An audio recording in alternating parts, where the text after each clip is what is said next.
and welcome back to Stories from the Sanctuary with me, Donna Rose, the founder and co-owner of Get to Know Animals here in Epping.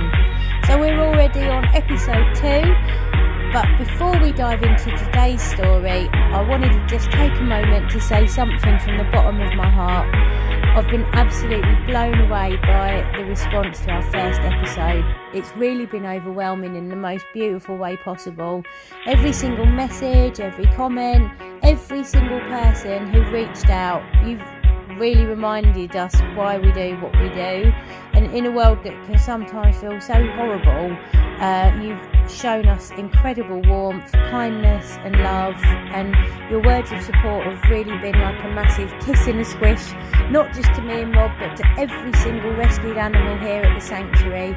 So thank you, and please do continue to support us by liking and sharing this podcast with anyone. You might not think so, but it really does help, and it does truly mean the whole world to us, and ultimately it all helps towards keeping these incredible animals alive and thriving. So thank you for listening, thank you for caring, and thank you for being part of our crazy, wonderful GTKA family, or should I say becoming one of our Zooligans.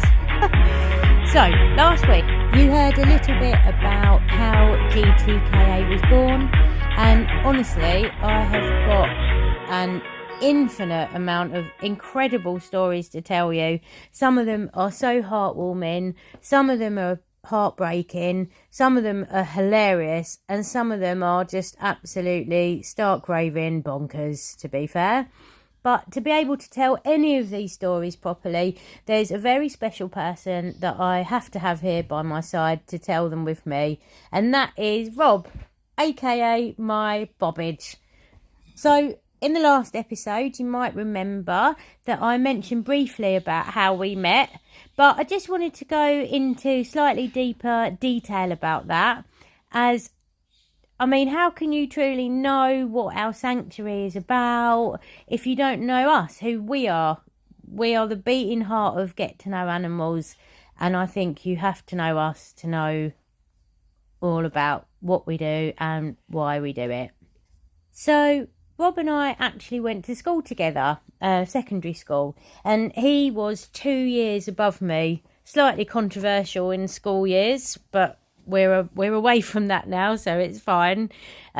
We knew each other, but we weren't close friends. You know how it is in school. Your siblings are, normally 2 years above, so we knew of each other. Our paths definitely crossed, but we weren't best buddies. In fact, he'll tell you that he was actually mildly terrified of me. I can't imagine why.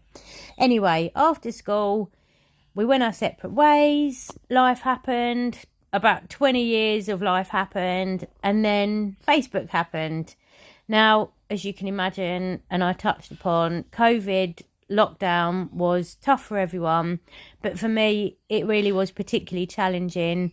I had all of these animals to keep alive and literally no help from anyone. So I was completely 100% focused on Get to Know Animals, just trying to survive, appealing for help from anyone who would listen, and just, fighting to survive and keep everyone alive. And Rob replied to one of my appeals and started messaging me. To be honest, at first, I just completely ignored him. I was just focused on work, survival, keeping everything going. I certainly wasn't. I was an independent woman, didn't want no mans, and I just wasn't interested. So I actually just ghosted him, which, I don't know, might be nasty, but that's what happened. And then he kept offering to help, like, oh, I can rehome some of the tortoises for you if you want. And I'd like, how about you just leave my tortoises alone? Like, that's not helpful. And then he said something that did catch my attention. He went, well, you know what? I've got a really good business background and I can help you with some marketing or do your social media for you. Now that pricked my ears up faster than a ferret down a drain pipe, and I was definitely up for hearing about that. So I thought, all right, let's have a business meeting, let's see what he's all about and how he can help, because we definitely need it. And now, don't tell anyone, I know it was locked down and we probably shouldn't have had a meeting, but you've got to do what you've got to do. And we had face masks, if anyone's listening. So anyway, he came round for what was supposed to be a professional business meeting.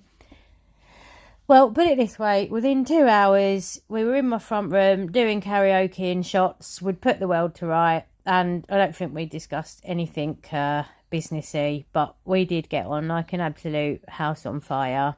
So cut to the next meeting, and I obviously took him to Get to Know Animals in Chinkford, which is our tiny little first starting block, and showed him around for the first time.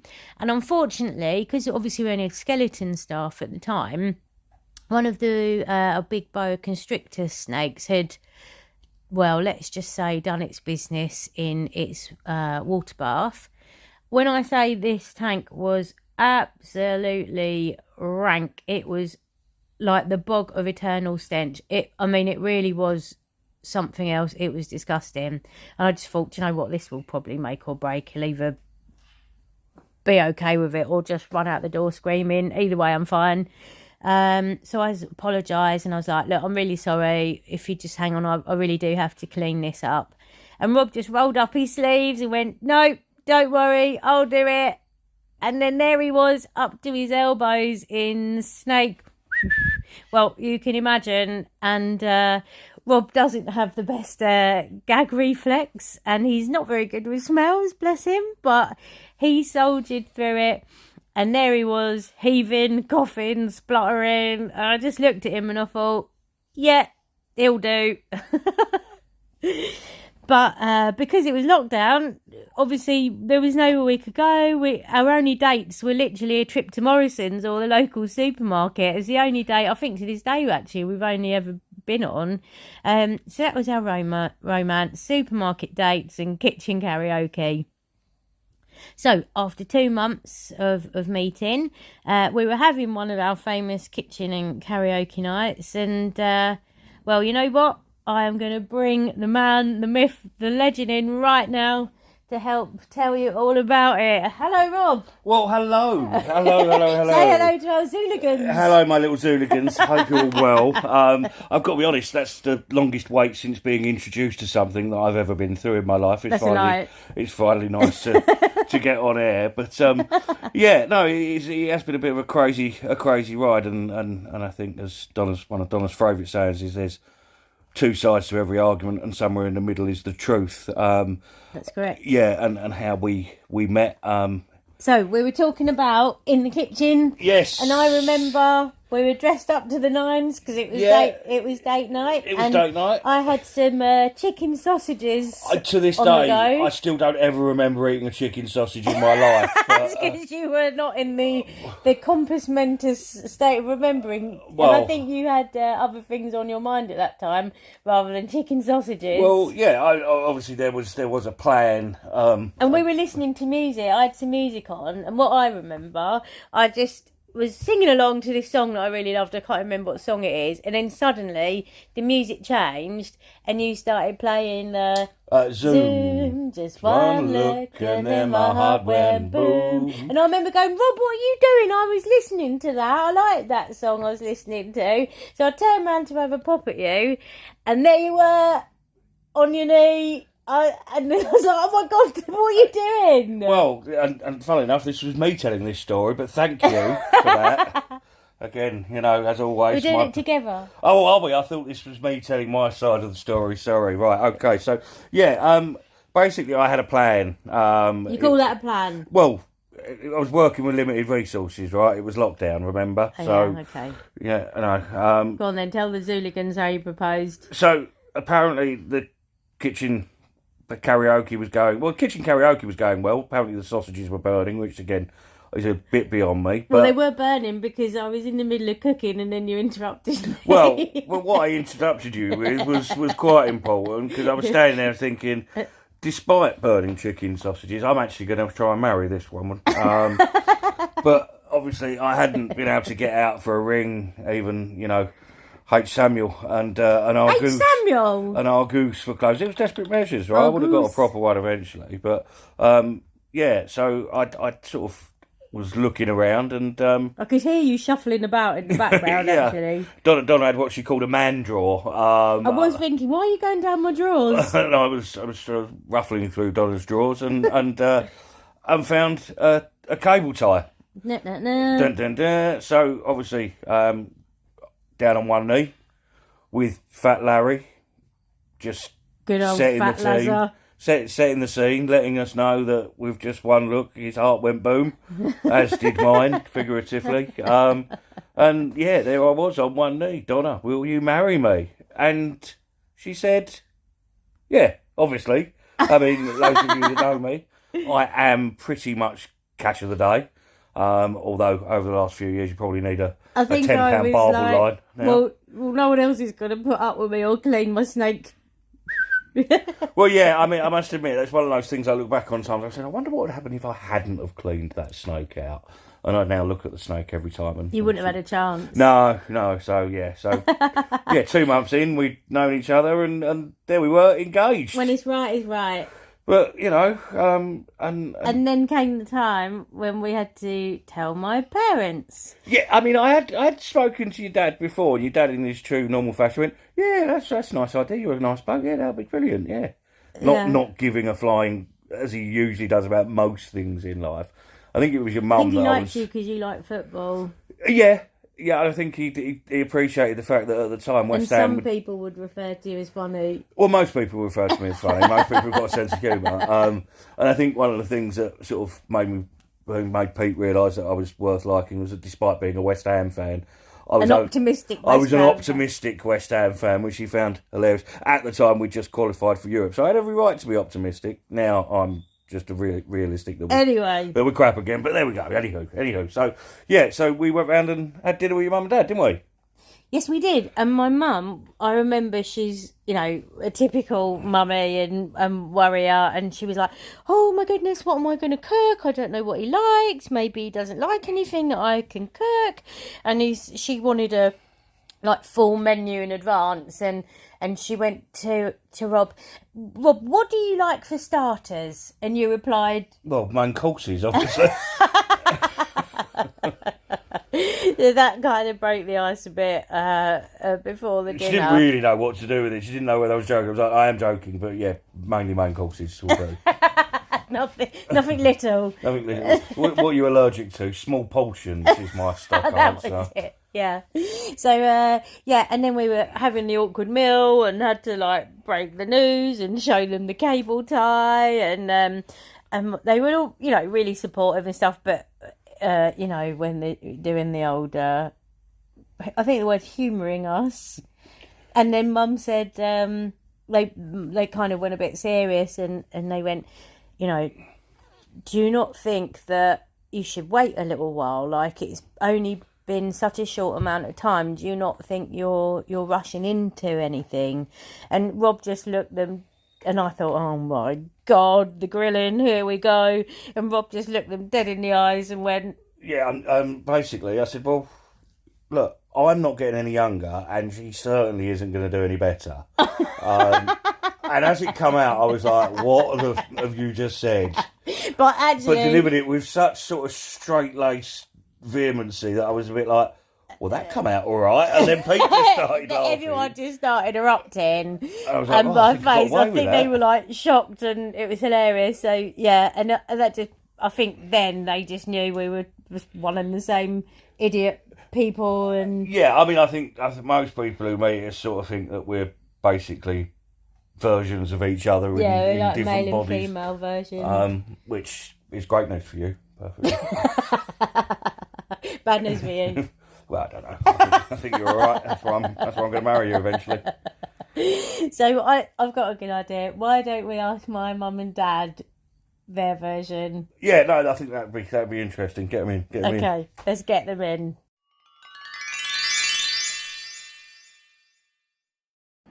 So we are here now with Mother Chicken and Daddy Bear. Hello. Hello. So we were just telling everyone about when we first got together. What was your side of it when Rob made those funny comments on the first time we told you we were getting engaged? For me, I was horrified because, like any mother, you'd think, take some time, and it just felt a bit soon saying you were engaged. Can we just be clear, you wasn't horrified with me? Just the timing, right? It was the timing. There was fine. no time involved. I was going to say, because that was a shock admission I wasn't quite ready for. So, okay. And for me, I was delighted somebody was going to take you off her hands. That's rude! Well, it was true at the time. I was actually doing all right, and it looked like I might have been able to save you. But What do you mean you was doing all right? You had been made redundant and unemployed. yeah, I was doing all right. Better than you are now. Absolutely. But the funniest thing for me was Rob introducing himself as an optimistic West Ham supporter. Yeah, not so optimistic anymore. As we You said still earlier. can't get over that. So after, when you got over the initial shock of the quickness and Rob's sense of humour, what do you think now? I think you're a great couple. I think you both. He's a female character of you, and you're a female character of him. Another shock admission. It's still the weekend, Lorraine, what I choose to do. It is the 90s after all. You were saying? No, you go together very well. You make a good partnership. Yeah, absolutely agree. And what do you think about... Poor Rob knows who's the boss. When I want my opinion, I'll ask for it. You're allowed an opinion? Only when I'm giving it. And how do you think we've dealt with sanctuary life so far? Well, sanctuary life, I've got to say, you put 500 million% into doing what you can, any which way, to try and save the business. And you love the animals, the pair of you, and you've done so well. We're very proud of you. Oh, Thanks. Yeah, Thank no, you. absolutely. Thank you very much. Well, thanks for appearing on your first ever podcast.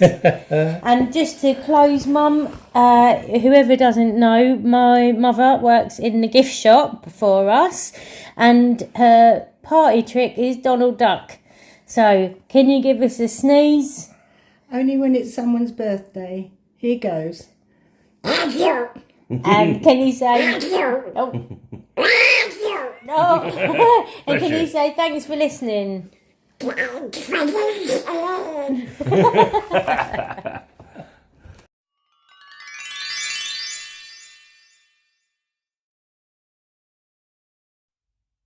So, Bobbage, how did you really feel when you first got involved with Get to Know Animals? Terrified. It was so different to anything I'd ever done before. You know, I'd spent 20 years working in sales and recruitment, and like throughout lockdown I'd been made redundant, and I was bumming about with a power mine doing a bit of property development, and you know, ultimately I never ever thought of a career with animals, to be perfectly honest. You know, I looked after my dog and maybe sort of like the school hamster. And that was sort of my idea of animal care, really. You know, maybe feeding some flakes to the office goldfish occasionally, and that was about it. Lucky goldfish. No one ever had to flush one of mine down the toilet, I'll let you know. And suddenly I'm surrounded by like this horde of exotic animals, and I'm learning how to, you know, look after porcupines and handle snakes, and I just like, it's that sort of thing. You think, what have I done? How have I ended up here, and how have I get myself into this? But something changed, didn't it? Yeah. I think when I realised sort of it was something. I think it was that care home visit. Yeah, that really is the thing that sort of. The first time I took you on a care home visit, and it was a really lovely garden party that they had for the residents and the families. And I was, basically we took the animals, and they were all, you know, like holding the rabbits and things. It was really lovely. And I remember looking around thinking, where's Rob? I haven't seen him for a while. I can't find him.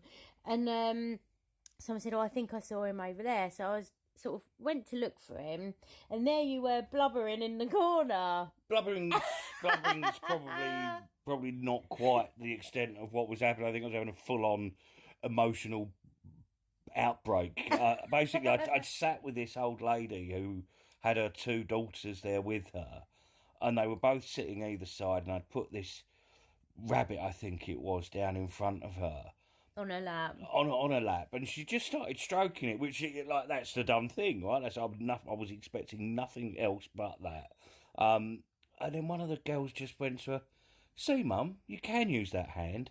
Oh. And I sort of done a double take and just sort of went, "Sorry, what do you mean?" And she went, "Well, she had a stroke 6 months ago, and she's not moved her left hand since."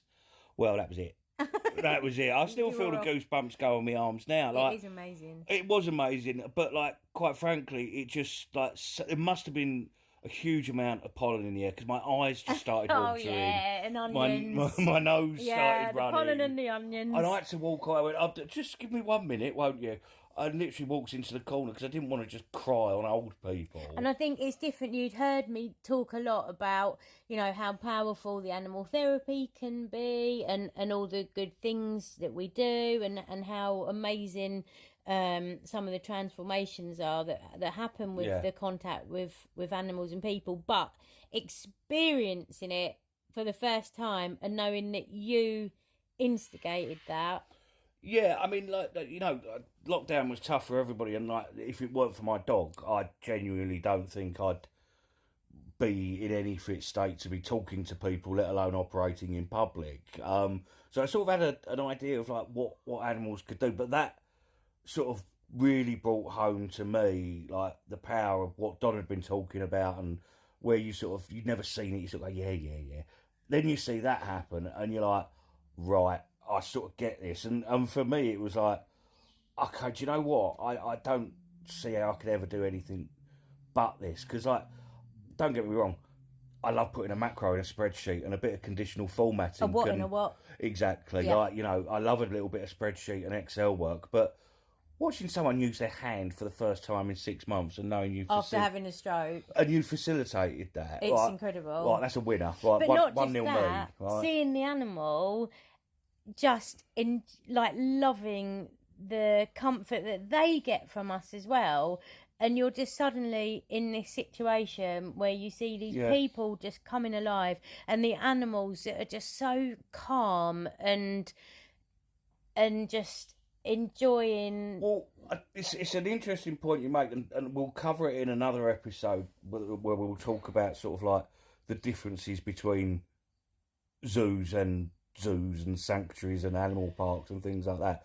But I think that is a massive catalyst of the fact that where we work with animals that are used to people, and we often talk about they're not wild animals. They've been brought up with people, so they're used to it. And genuinely, they love our company as much as we love theirs. This genuinely. Is what I was about to say, was that, for them, it's almost therapy for them, because these are animals that have suddenly been given up. And have lost the human contact that they have been used to. So it's sort of like a win-win, right? The animal's getting what it's used to by being around people. It's craving the attention. And that was one of the hardest parts for us during lockdown, was the animals, you can believe me or not, but this is the truth. The animals were showing signs of depression through the lack of human contact. And that is honestly the truth. It was so difficult because obviously we didn't know what was going on. Can you touch an animal? Can you not? Can you contract COVID? Are we all going to die? We don't know. So it was, and we could only have like one person in full PPE, feed the animals, get out type thing. And we genuinely saw a decline in the animals' happiness at that point. I think we can, again, definitely we'll do a full episode based on the ethics of animal handling and the power of it and all the rest of it. But back to the point in hand. Yeah. Sorry. So we had, you're amazing. I think that was your light bulb moment, that this is what you want to do. The eureka moment. The eureka moment. The aha moment. And now?